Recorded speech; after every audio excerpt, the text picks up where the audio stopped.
Everyone feeling good? Good. Hey, I don't know, so if you are under my age, which I won't tell you quite how old it is, you can, don't turn off your ears, but you won't remember. But does anyone my age and older remember Challenge Annika?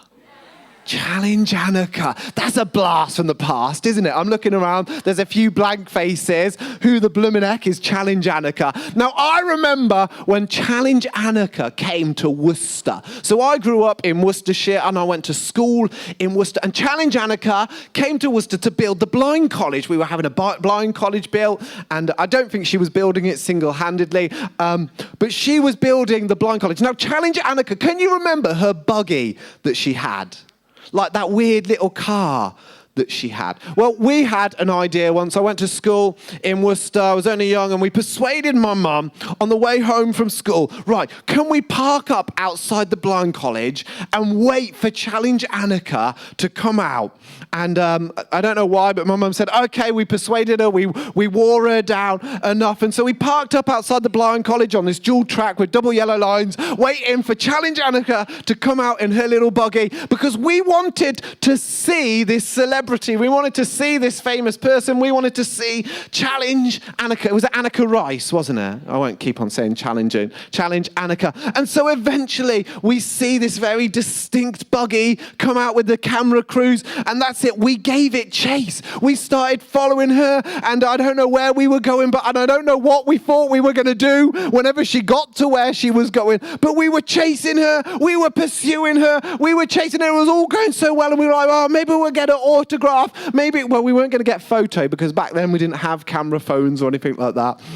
But we were traveling until it was all going so well, until the car broke down. Splutter, smoke. The pursuit didn't go well, and we were there at the side of the road waiting for the AA as Annika Rice drove off in her little buggy. I know, but we pursue things, don't we? We chase things. Why don't you turn to your neighbour, just say, hey, what are you chasing? You don't have to give the answer. But what are you chasing? Because I think we're all chasing something. I don't know if you watched, I said, what are you chasing? Not have a full-on conversation. Some people even wandered off to get a drink during that time. Give them an inch, they take a mile, don't they? We chase things in life. I don't know. It feels ages since the Jubilee, but that was actually only last weekend. But I don't know if you watched it, but there was people down there, and they'd gone down to London for days before, and they were camped out to get the best seat. I don't understand those people that camp out on the streets waiting for tickets. I mean, if you're camping out, you're committed, aren't you? But we do extreme things in the pursuit of people. There's one time, I don't know why I'm telling this story. It's not in my notes. I'll shut up. Hey, but we're going to look at pursuit today. Hey, if you've got your Bibles, why don't you turn to 1 Kings chapter 10. If you've not got a physical Bible, let me just recommend to you the Bible app. You can get it on most phones. If you've not got a phone that you can download apps on, I don't know. Don't know what you're doing. But the Bible app, YouVersion, it's great. There's loads of little plans on there. It's really good. And you can be my friend on there, and we can see each other. And anyway, there's just a little plug for that. But it's a really great tool. But 1 Kings chapter 10, I'm going to read this today. It's a little bit of a passage, and we're going to look at this. It's about the Queen of Sheba, a famous queen. It says this. When the Queen of Sheba heard about the fame of Solomon and his relationship to the Lord, she came to test Solomon with hard questions. What's going on here? Some of us are chasing opticians. We don't know what's going on.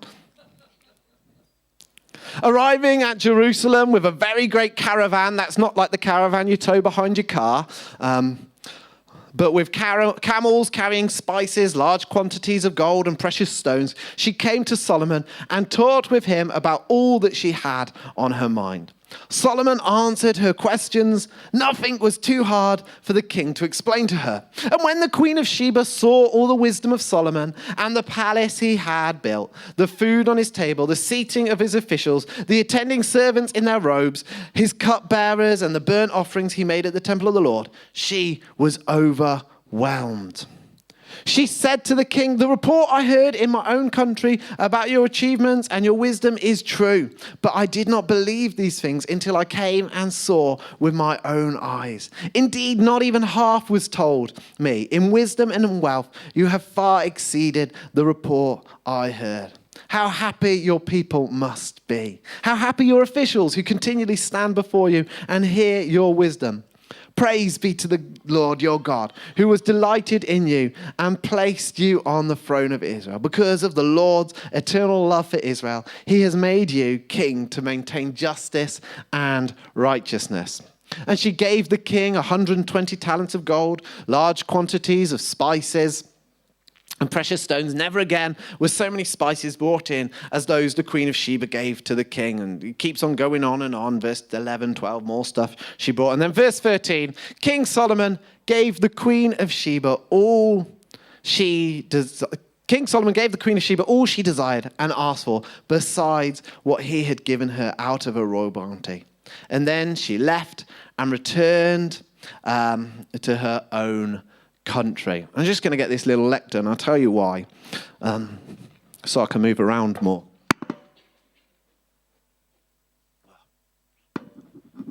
It's actually so I can scratch my eye. There you go. To be honest. Just couldn't do it with an iPad. It was going to be a bit awkward. Hey. Come on, Marcus. Concentrate this morning. It was all going well till I got up. Hey, the Queen of Sheba. And we've just celebrated the Royal Jubilee, 70 years. And I don't know, she's quite famous, our Queen, but will we still be talking about her in 5,000 years? And I just want to look at this story of the Queen of Sheba and this story of pursuit this morning, because I think we are all chasing things. And there's lots of good things to pursue. There's lots of good things to chase. This week, my daughter, she got excited. I picked her up from school. She goes, "Oh, we've got sports day soon." And she's quite competitive. I don't know where she gets it from. Her mother, probably. And saying, she goes, "I want to do the 100-meter race," and which is probably quite good because she's not very good at the long distance. And so I said, "Well, Carrie's going to have to practice because I'm not having my child come in last place." And I didn't say that to her. And she goes, "Well, I will practice," but she was on a bike. And I said, "Well, you've got to practice running, not on your bike." But she set off on her bike as fast as she could, and it was all going so well until some people were on the path, and she went flying down, and she's now got grazes all over her legs and her knees. But we pursue things, and I want to ask you today, like you've asked your neighbours, first and foremost, what are we pursuing? What are we pursuing?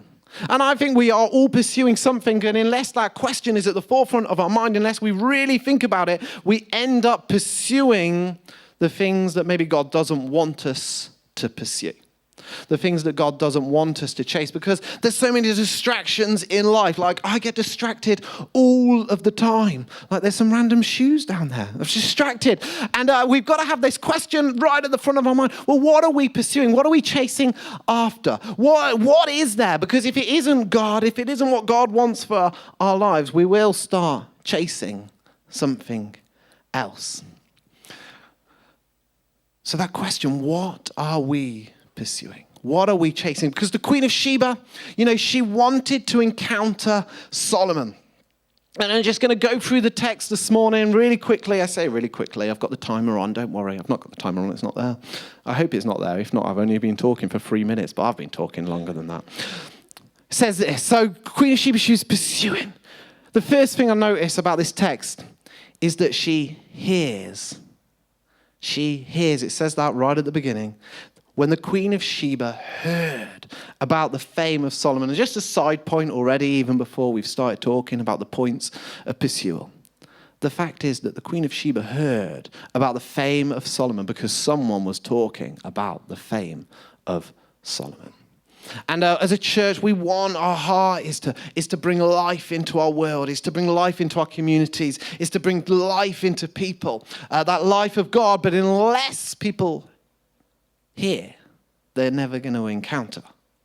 And we have a responsibility and a duty, first and foremost, like we've got to be people that show who God is to our worlds. We've got to be people that show who God is to our family, because how will people know unless they hear? And the Queen of Sheba, she hears, she's living in a distant land, but she hears of the fame of Solomon. And there was no social media, there was no telly, there was no newspapers back then, but she heard. I think that we've never lived in a day where it's so easy to communicate. There's hundreds and hundreds of ways that we can communicate. And it's never been as easy. But sometimes to really get people to listen, because there's so many ways we can communicate, it's actually really hard. Hard to communicate something authentic. But she heard, because people said, have you heard about Solomon? Do our neighbors know about the goodness of God? Well, they won't unless someone says, hey, have you heard about God? She heard because people told. Anyway, we'll move on. She heard. And then in this pursuit that she had, the next thing she had to do was she had to come. So she left her land, she left what she had. And I think that's a big thing, you know. It wasn't just a case of calling an Uber. She didn't just jump on the train, but to leave her land, she had to set things up. She had to gather people around. She had to say, hey, will you take care of that? Will you take care of that? And I've got a sneaky suspicion for a female ruler that long ago, you know what? There would have been people that would have quickly wanted to jump into her place. There would have been people that would have wanted to get rid of her, to move on, say, hey, we're not having a woman ruling us. But she said, actually, I want to encounter this king. And I'm going to make it worth it. And I'm going to put things up because I know that things will be better if I encounter him. And so she came. It wasn't a spare of the moment thing, but there was this intention behind it. She got loaded up. She got her camels there. She got her horses there. She got different servants there. She put spices onto the camels because she was anticipating meeting someone. But unless she left her land and she came, she wasn't going to encounter Solomon. But she did this because she believed that she was going to be better off. And I believe, you know, when we've got this pursuit of Jesus, when we've got this pursuit of the things that he wants for us, actually, we should have this knowledge. Actually, it's okay to leave behind what I had to encounter something better. I've told this story before, but I'll tell it you again in case you weren't here last time. A few years ago, it was quite a few years ago, rang my dad. It was his birthday. And I said, happy birthday, Dad, like you should to your dad on his birthday. And we were talking. I said, oh, what did you do? And he was at work, and I said, oh, well, what did you get? And he tells me a few things that he got. And then he mentioned in the conversation, he said, oh, yeah, and I got a new Land Rover. So my dad was a farmer and loves Land Rovers. And as he said this, I've got a new Land Rover. I said, Dad, you don't sound very happy about the fact that you've got a new Land Rover. And he goes, I've got to give back my old one. I said, Dad, your old one's got dents all over it. I said, it's got like 500,000 miles on the clock. He goes, yeah, but I really like that Land Rover.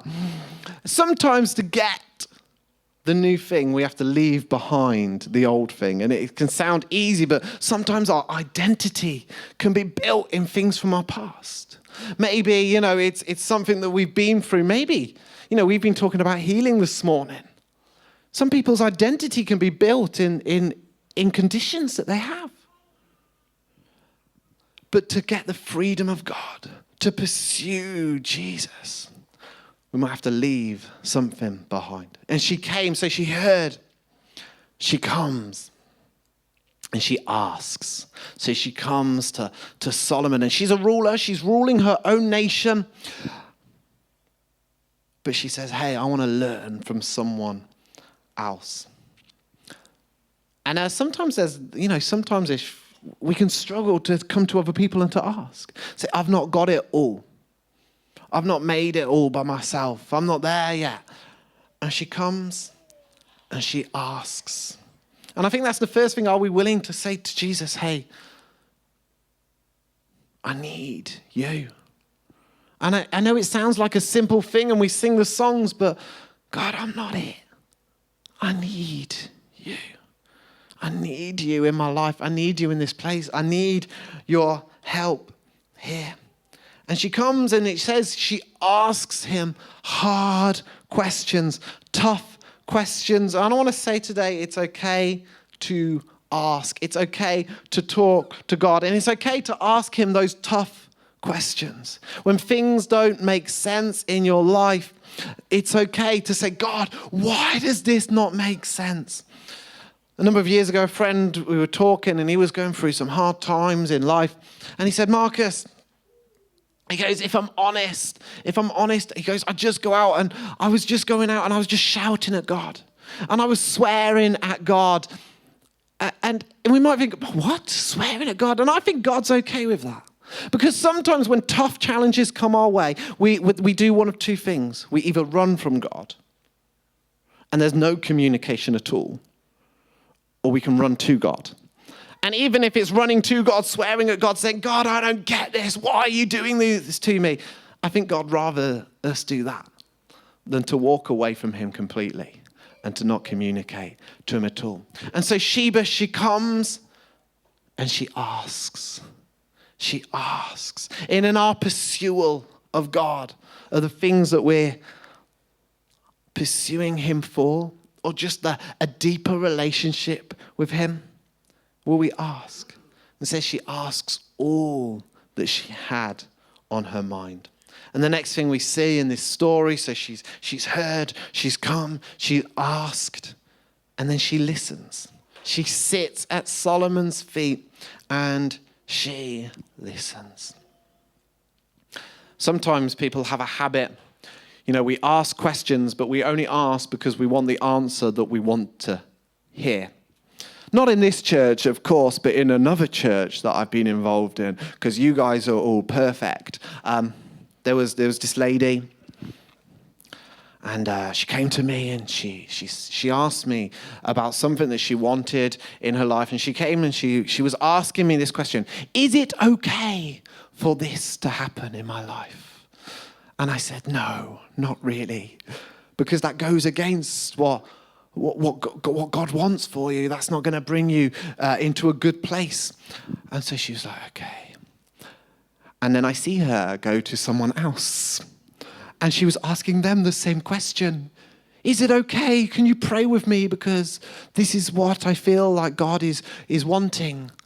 And this other person said, no, I don't think that is what God is wanting, because it contradicts the Bible. And then she went to someone else and she asked, and she was only asking because she wanted to get the answer that she wanted. But Sheba, she comes and she asks and she listens. She listens. And I think listening is a skill that we can sometimes lose. It's hard to listen to one another with so much going on. And I think sometimes it's even harder to take time out of the busyness of life to say, hey, God, I'm just going to listen to you. Like, I suck at it. Like, when I'm praying, I'm like, right, God, I'm going to listen now. And usually, if I'm honest, one of a few things happen. Like, I either fall asleep, because quite often I'm praying early in the morning. People's mouths have just opened up. Not you, Marcus, surely. Or I get distracted, because listening is something that we need to develop. But it's so important, because there's no point just having a one-way conversation, but saying, God, I'm coming to you with all that I've got on my heart, and I'm going to listen. I'm going to listen. And that's what she does. She listens, and then we read on. And the Queen of Sheba, she encounters Solomon. You see, before she had heard all about him. She had heard of his goodness. She had heard of his wealth. She had heard of his wisdom. But then we read, she encounters it. And there's a massive difference between hearing of something and encountering that for yourself. And maybe Maybe you're in a place this morning, I don't know, like you've heard about the goodness of God, but you're not encountering that for yourself. Maybe in the past you've encountered the goodness of God, but right now you're living on the memory of that encounter and you're not encountering it afresh for yourself every day. But the Queen of Sheba, she was overwhelmed with what she saw. She saw the difference that it was making in his nation, in his people, in the people that were under him. And she encounters it. And I believe that Jesus wants us to encounter him. And it's not just something that happens in our past. It's not just something maybe even that happens on a Sunday morning. It's not just something that happens to other people. But he wants a fresh encounter with us, just like I read earlier. He's there with arms open. But maybe that's just a question. Are we having those encounters for ourselves? Have we just heard of other people's encounters? Are we living in encounters that we've had in the past? But she encounters. And then we see she responds to that encounter. She gives gifts, and I think the response is important. Sometimes we don't respond because we're British and we're proud and like, oh no, we know it all anyway, so we don't need to respond to that. But here we see her give extravagantly because she's encountered and she knows that actually this is the response that is needed. And so she responds, she gives these gifts, and she gives back to Solomon. And maybe that's a step for us in our pursuit of God. What is our response when we encounter God? How does it change us? Because, we read that quite quickly about what she gives over, but that would have changed her. Because actually giving away that amount of spice, giving away that much wood, giving away all of that stuff would have made a difference. It would have made a difference to her economy of her nation. It would have made a difference. And how is our response to God when we encounter him? Because she responds and she gives. But here's what I love. After she responds, she receives for herself. So she's encountered, she's responded, and then she receives. And even though she's given, actually Solomon then gives back to her more generously than she ever even gave to him. I want to tell you a truth this morning. We cannot outgive God. We can't outgive God. We have some amazing neighbors. The names are Derek and Jill. They're lovely. Really good people. And like Sean, I think, shared before. And we're doing a bit rubbish at the moment, but she's constantly like outgiving us. Like she does our ironing, which is great. Yesterday we come home after a day out. The washing's been taken in off the line. She's ironed it. Like even the stuff that we never iron. And that's most of our clothes. But she's ironed the towels. She's ironed the socks. She's amazing. And so then we'll try to cut the grass for them. Or we'll wash the car. But they constantly outgive us. And however much we try to respond back to them, they outgive us in every way. And it's God. It's God. Because when we give to him, he'll outgive us. He'll outgive us every time. And then right at the end of the story, but it's a key thing that happens. She leaves. See, sometimes when we have this encounter, when we meet someone great, when we go to a new place, like when we go on holiday, we sit there, I just want to stay here forever. I don't want to go home. I want to enjoy the sun. And sometimes that's like with God as we're worshiping this morning. And even before you knew that I was going to talk, and so it's not for that reason, you're like, can't we just stay here for a little bit longer? Can't we just stay in this place? But actually leaving's important. Because the Queen of Sheba, she had responsibilities back home. She had a country to rule. She had people that she needed to guide. She had people that she needed to lead. She had issues that she needed to sort out. She had her own family back home. And she could have said, I could just stay here. Give me a position in your kingdom, Solomon, and I could stay here. I see how good it is for these people. But she leaves and she returns home. And we love our Sunday gatherings. We love gathering together on a Sunday. We love being together. We love, not just the tea and the coffee. We love the worship. And I love being in this place. But leaving this place is really important. Not just because we've got other stuff to get on with and like dinner's in the oven and all of that. And I'm not saying go right now. But leaving is important because there's a world that needs to know what we know.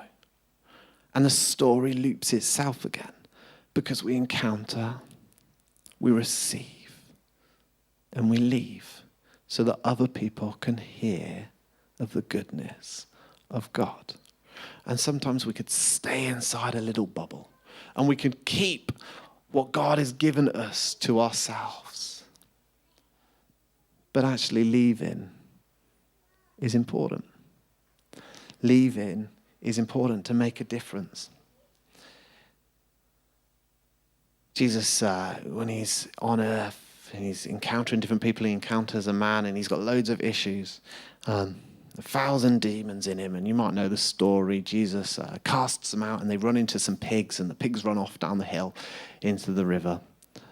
And the man, he's been changed. He's been set free. And he says, Jesus, let me stay with you. Let me stay with you. Let me travel. Let me get in the boats. And he's trying to get into the boat. And Jesus says, no, because you need to tell these people of what you've done. And it's an important part for us. The band's going to come back up. Look at this, my shortest preach in the world. But I'm not finished yet, especially when the keys start playing. I'll go for another 10 minutes. Won't really. Ask the question, what are we pursuing? Just take a moment. Take a moment. Maybe you answered it earlier. What are you pursuing? Maybe it's just as simple. I need to pursue more of Jesus. Maybe there's some specifics within that pursuit. I'm pursuing an encounter with God. I'm pursuing answers in this situation. I'm pursuing a restoration of a relationship. I'm pursuing God for my family. I don't know what it is. Just take a moment. Don't list 20 things. Just list one. Is it a list if it's just one? What are you pursuing? Be honest. Maybe you've been pursuing something that just because you've not been thinking about it. Actually, I've been pursuing wealth, or I've been pursuing my status. Been pursuing more Instagram followers. But what are you pursuing? And I don't know what your next step is.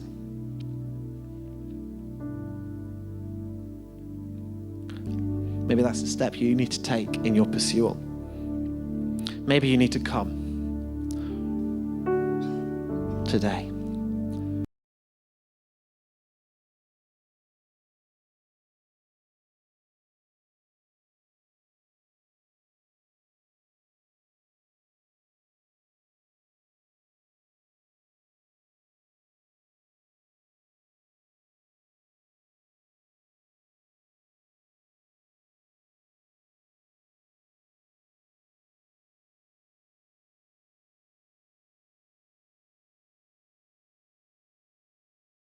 I've realized I've just been wandering, but today I am coming to you. Maybe you're leaving behind something else to come to God today.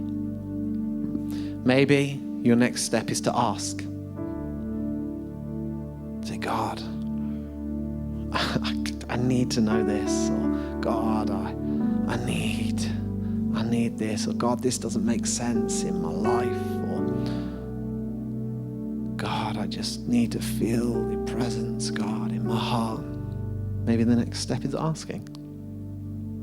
Maybe you just need to sit And you need to listen to God's response. Maybe your next step on the back of that listening is just a fresh encounter. Maybe as we worship again, you just sit there and stand there with your arms open saying, God, let me encounter your spirit. Maybe it's a response. Maybe it's a response today of saying, God, I'm giving you this issue that I've got in my life. God, I'm responding, and you don't have to give God spices because I don't really know how you would do that. We certainly don't want them. Although if it's a nice aftershave, you can just leave it here on the stage. But maybe it's something that you've been controlling for yourself. Maybe it's you need to just respond by giving that over to God today. Maybe again, you just need to sit here and you need to receive all that God has for you. Maybe your step today in your pursuit of God is to leave.